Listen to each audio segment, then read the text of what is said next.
there's virtually no space to occupy between the extreme left and the extreme right that doesn't get you attacked by both sides on this issue.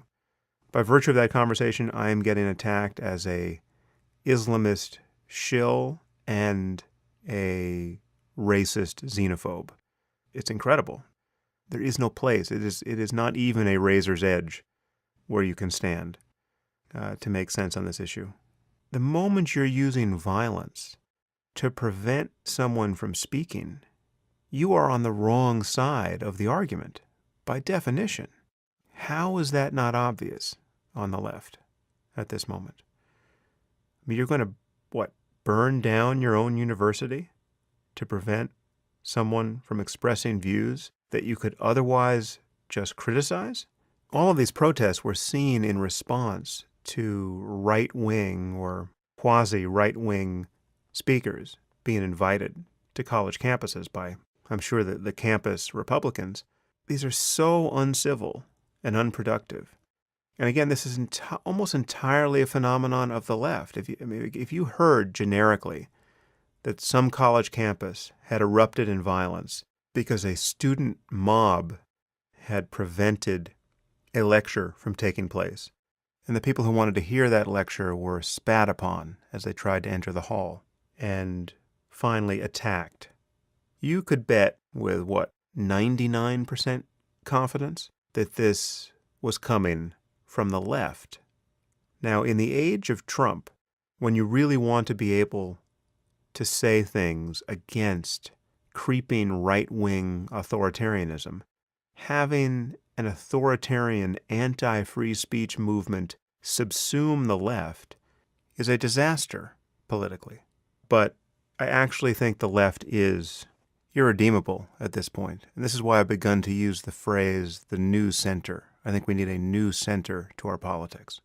I mean, I don't know how you ever get the people writing for The Intercept or the people on the Young Turks to be reasonable human beings, given what they've done in recent years.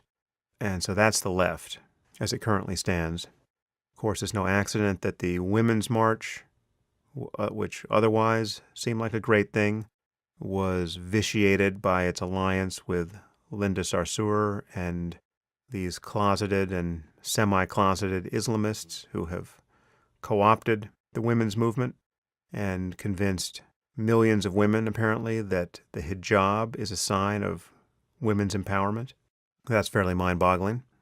Just so there's no confusion on this point, I think you, dear listener, should be free to wear the hijab if you want to, but you should also recognize that most women the world over who are veiled to one or another degree are living that way not out of choice, or certainly not out of what could be considered a free choice. They're living in the context of a community that will treat them like whores or worse if they don't veil themselves, right?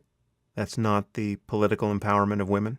And someone like Linda Sarsour, again, one of the principal organizers of the Women's March, is a theocrat who lies about this, who attacks Ayaan Hirsi Ali.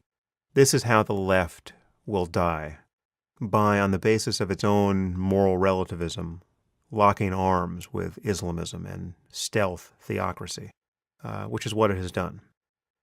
I mean, just as you know, if you travel too far right on the political spectrum, you will encounter the most repulsive, the most callous, the most authoritarian attitudes. I think you should know that if you travel too far left, you will encounter a kind of moral confusion and identity politics that is, in its actual application to the world, little better. And I don't see how that changes at this point. If you like the video, smash that like button. If you don't like it, leave a comment explaining why. If you have nothing to add, zero fucks given.